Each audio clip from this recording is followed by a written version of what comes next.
I think one of the toughest questions that I've heard was sort of, what would you do if you didn't get this job or this position or this whatever?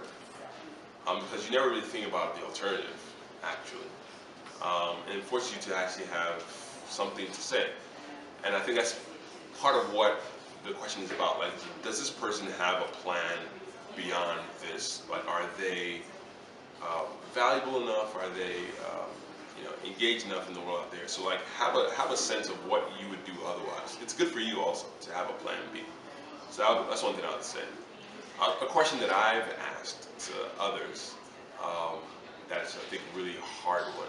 Two questions I'd say. One that always trips, particularly like ALA students up, is what are your weaknesses, right? So what is it? So what's something that you failed at, and tell me about how you dealt with it.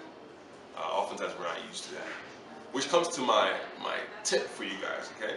My tip is to use the STAR model. So I learned this when I was in business school back at UNC, and STAR is very simple. Sort of, you all should have stories in your sort of arsenal of like a situation, a task you were given to do, the activity that you kind of carried out, and then the result of it, right? So those are really important.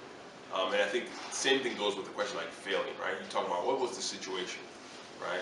You were tasked to win a soccer game, and then you were to play a certain position, and your activity was you called the team ahead of time, gave a rah-rah speech, and the result was that even though you didn't win the tournament, you guys kept a clean sheet for 3 of the 4 games, something like that. So you still have to kind of take a positive spin on failing, right? So you're failing forward kind of thing.